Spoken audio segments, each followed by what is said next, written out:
बेटा ये वाला सवाल बहुत इंपॉर्टेंट है, इसको नोट करना ही है, लिखना है इसको। बैठ के रटने से फायदा नहीं है। ऐसे बैठ के रटने लगे कि diazonium chloride diazonium chloride diazonium chloride, ऐसे नहीं होगा भाई। घर से स्कूल आपको अभी भी याद है। यही वो तरीका है जिससे आप चीजों को लंबे समय तक रिटेन कर सकते हो। जब आपकी इच्छा होगी कि आज भाई साहब आज हमारा पढ़ने का मन कर रहा है, आज तो मैं कॉपी खोलूंगा। बहुत सारा और बहुत भयंकर पढ़ने से सिलेक्शन नहीं होता है, डायरेक्शन के साथ पढ़ने से सिलेक्शन होता है। हेलो बच्चों, बहुत बहुत नमस्कार। तो जैसा कि आपने पहला पेज देख ही लिया है, why mind maps. Mind maps क्या होते हैं पहले तो उसके बारे में समझ लेते हैं। जैसे आप कुछ स्टडी कर रहे हैं, ठीक है, कोई भी सब्जेक्ट आप पढ़ रहे हैं, तो जब आप पढ़ाई कर रहे होते हो तो आपकी आदत वैसे होती है कि हम वीडियो देखेंगे, है ना, जो कि एक अच्छा तरीका होता है क्योंकि ऑडियो विजुअल से चीजें हमें समझ में आती हैं।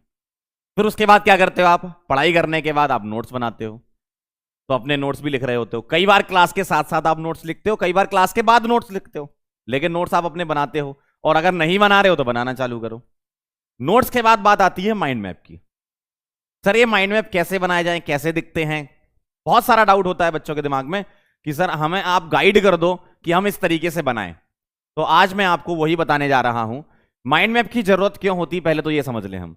माइंड मैप एक ऐसी टेक्निक है, आप तो ये समझ लो कि माइंड मैप एक ऐसी टेक्निक है जिससे आप चीजों को लंबे समय तक रिटेन कर सकते हो। क्योंकि अगर आप बुकिश लैंग्वेज में पढ़ोगे और चीजों को लिखोगे तो उससे रिवीजन करना उतना इफेक्टिव नहीं होता जितना ज्यादा इफेक्टिव माइंड मैप से होता है। सर माइंड मैप कैसे दिखते हैं, पहले हम उसके बारे में बात कर लेते हैं। जैसे सपोज आपने कोई रिएक्शन पढ़ी है ना, मैं एकदम प्रैक्टिकल एग्जांपल से आपको समझा रहा हूं। आपने कोई रिएक्शन पढ़ी, सपोज डाइजोनियम की आप रिएक्शन पढ़ने जा रहे हैं और 1 डिग्री अमीन से आप रिएक्शन करवा रहे हैं, है ना।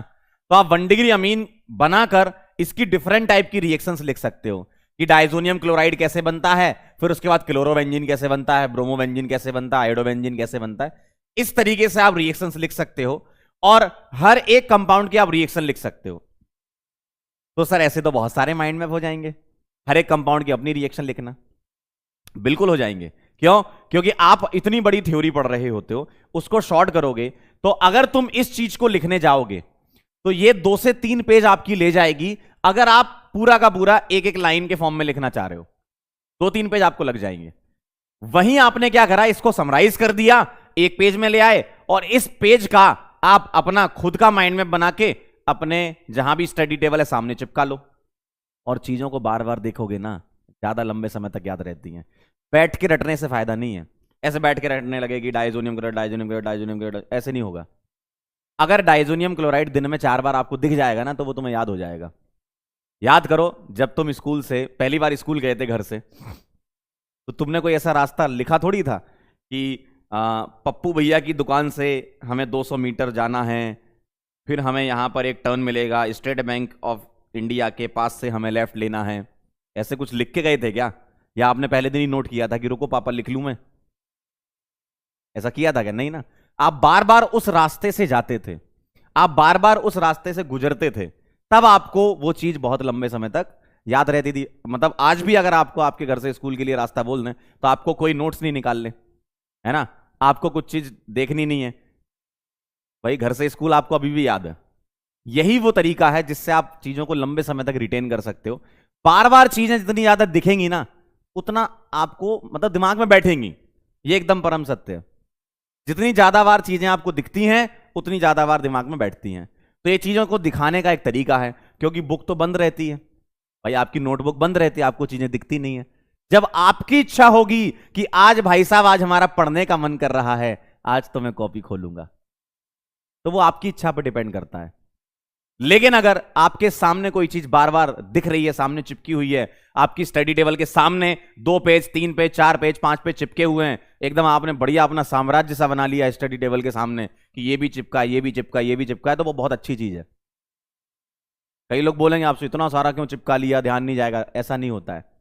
अभी इसी स्टूडियो में मेरे यहां पर बहुत सारी चीजें चिपकी हुई हैं, कुछ कोट्स चिपके हुए हैं, कुछ स्टिकर्स लगे हुए हैं।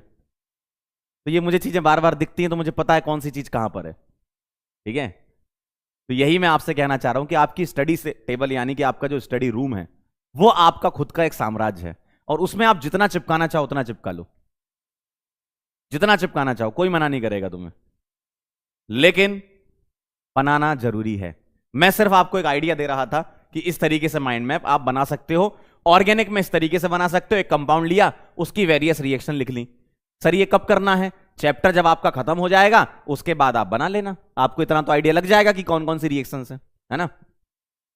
आओ जरा, अब जैसे इनऑर्गेनिक में है तो इनऑर्गेनिक में कुछ रिएक्शन वाइज मामला ऐसे चलता है कि प्रॉपर्टीज हैं, कुछ फिजिकल प्रॉपर्टी हैं, कुछ हाइड्रोजन के जैसे आइसोटोप लिख दिए, ठीक है, हैवी वाटर के साथ क्या रिएक्शंस होती हैं, ये सब केमिकल प्रॉपर्टी, फिजिकल प्रॉपर्टी, इस टाइप से आप इनऑर्गेनिक में बना सकते हो। ऑर्गेनिक में तो ऐसे फ्लो चार्ट के फॉर्म में बना लो, इनऑर्गेनिक में थोड़ी सी थ्योरी आपको लिखनी पड़ती है, तो छोटे छोटे बॉक्स के फॉर्म में आप थ्योरीज लिख लो, रिएक्शंस लिख लो, और बार बार देखते रहोगे तो याद हो जाएगी। तो जो चैप्टर आपका चल रहा है उसी के माइंड मैप आपके सामने होने चाहिए। नया चैप्टर नए माइंड मैप, नया चैप्टर नए माइंड मैप, रिप्लेस करते जाओ उन माइंड मैप्स को। और रिप्लेस करके ऐसा नहीं कि कचरे में फेंक देना है, रिप्लेस करने का मतलब है कि वो माइंड मैप आपने निकाला, एक फाइल में अटैच कर लिया। एक फाइल ले लो जो माइंड मैप की फाइल होगी, एक फाइल आपकी खुद की होनी चाहिए, एक फाइल उसमें स्टेपल करके रख लो। माइंड मैप सारे एक साथ होने चाहिए, क्योंकि माइंड मैप एक बहुत बढ़िया तरीका है, एग्जाम से पहले भी आपकी बहुत मदद करता है। बनाने आपको अपने हैं, हम लोग तो आपको देंगे ही, हम लोग इसलिए दे रहे हैं कि आपको आइडिया लग जाए कि भाई साहब ऐसे बना सकते हो। ऐसा नहीं कि इसको बैठ के आपने बोला कि सर आपने दिया हम यही चिपका लेंगे। खुद के बनाओ ना माइंड मैप भाई, खुद के बनाओ, खुद के तरीके से लिखो, खुद की लैंग्वेज में लिखो, वो ज्यादा इफेक्टिव होंगे, है ना। अब जैसे केमिकल काइनेटिक्स के हैं ये, rate of reaction, factors influencing rate of reaction, rate law, order molecularity, pseudo first order, इस तरीके से सवाल भी ऐड कर रखे हैं यहां पर जो नीट में आ चुके हैं। तो इस तरीके से आप बना सकते हो। जरूरी नहीं कि आप क्वेश्चंस भी ऐड करो, लेकिन हाँ कुछ इंपॉर्टेंट क्वेश्चंस होते हैं जो टीचर्स बताते हैं क्लास में, जो बोलते हैं कि भाई साहब ये सवाल बहुत तगड़ा है, ये सवाल आने के चांसेस हैं, तो उनको माइंड मैप में ऐड करो। बहुत सारा और बहुत भयंकर पढ़ने से सिलेक्शन नहीं होता है, डायरेक्शन के साथ पढ़ने से सिलेक्शन होता है, ये बात ध्यान रखना। आप लगा लो 1000 सवाल, 2000 सवाल, 3000 सवाल, लेकिन आपने इफेक्टिव स्टडी अगर नहीं करी तो इसकी कोई गारंटी नहीं कि क्लास एग्जाम में आपके सवाल बन जाएंगे।